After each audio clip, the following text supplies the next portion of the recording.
മുക്കോല പൂരാഘോഷ കമ്മിറ്റിയുടെ നേതൃത്വത്തിൽ നിർമ്മിച്ച അത്യാധുനിക ബസ് കാത്തിരിപ്പ് കേന്ദ്രം യാത്രക്കാർക്ക് വലിയ ആശ്വാസമായി മാറുന്നു. യാത്രക്കാർക്ക് സുരക്ഷിതമായും കടുത്ത വെയിലും മഴയും ഏൽക്കാതെ സൗകര്യപ്രദമായും ബസ് കാത്തുനിൽക്കാൻ കഴിയുന്ന രീതിയിലാണ് ഈ പുതിയ കാത്തിരിപ്പ് കേന്ദ്രം ഒരുക്കിയിരിക്കുന്നത്. സാധാരണയായി കാണാറുള്ള ബസ് ഷെൽട്ടറുകളിൽ നിന്നും തികച്ചും വ്യത്യസ്തമായി ലോക ഫുട്ബോൾ താരങ്ങളുടെയും വിവിധ രാജ്യങ്ങളുടെ ദേശീയ ടീമുകളുടെയും ചിത്രങ്ങൾ ഉപയോഗിച്ച് മനോഹരമായി ആർട്ട് വർക്കുകളാൽ അലങ്കരിച്ചിരിക്കുന്നതാണ് ഈ കാത്തിരിപ്പ് കേന്ദ്രത്തിന്റെ പ്രധാന പ്രത്യേകത. മനോഹരമായ പ്രകൃതി സൗന്ദര്യത്തിനിടയിൽ സ്ഥിതി ചെയ്യുന്ന ഈ കേന്ദ്രം യാത്രക്കാർക്ക് വിശ്രമത്തിനും കാത്തിരിപ്പിനും ഏറ്റവും അനുയോജ്യമായ നല്ലൊരു അന്തരീക്ഷമാണ് സമ്മാനിക്കുന്നത്. ദീർഘദൂര യാത്രക്കിടയിൽ തളർന്നു വരുന്നവർക്കും വിദ്യാർത്ഥികൾക്കും വയോജനങ്ങൾക്കും മഴയും വെയിലും ഏൽക്കാതെ സമാധാനത്തോടെ ഇരുന്ന് വിശ്രമിക്കുവാൻ ഈ കേന്ദ്രം വലിയ രീതിയിൽ സഹായകരമാകുന്നുണ്ട്.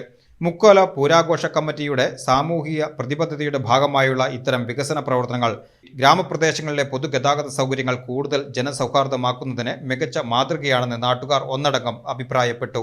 എടക്കളത്തൂര് എന്ന് പറയുന്ന ഒരു സ്ഥലമാണ്. എടക്കളത്തൂരിന്റെ ഏറ്റവും ബസ്സുകളൊക്കെ വന്നിട്ട് തിരിച്ചു പോകുന്ന അവസാനത്തെ ഒരു ഭാഗം മൂക്കോല എന്ന് പറയുന്ന ഒരു ദേശം.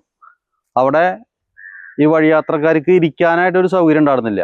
അപ്പൊ നമ്മൾ എന്ത് ചെയ്തു വെച്ചെങ്കിൽ ഈ അമ്പലത്തിലേക്ക് വരുന്നവർക്കും പോണവർക്കും കൂടിയിട്ട് 10 മിനിറ്റ് വെയിറ്റ് ചെയ്യാനും ഒന്ന് കയറി നിൽക്കാനോ മഴ വരുമ്പോൾ ഒന്ന് മാറി നിൽക്കാനുള്ള ഒരു സൗകര്യത്തിൽ ഒരു ഷെഡ് പണിയുന്നുണ്ട്. ഷെഡ് എന്ന് പറഞ്ഞു കഴിഞ്ഞാൽ നമ്മളൊരു 12 പേരുടെ കൂട്ടായ്മ, 12 പേര് കൂടിയിട്ട് ഒരു 2000 വെച്ച് രൂപ എടുത്തിട്ട് നമ്മളൊരു ഷെഡ് മാതിരി പണിതുണ്ട്.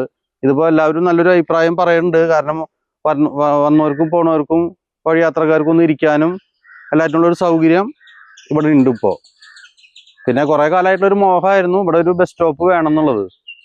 അപ്പോൾ അതും ഇപ്പം ഇങ്ങനെ ഇത് ചെയ്തിട്ടുണ്ട്. ഇനിയും ഇപ്പോൾ കുറച്ചുകൂടി കാശൊക്കെ സ്വരൂപിച്ചിട്ട് വേണം ഒന്നുകൂടി നല്ല രീതിയിൽ ഇതിനൊന്ന് വൃത്തിയിൽ കൊണ്ട് നടക്കാൻ വേണ്ടിയിട്ട്.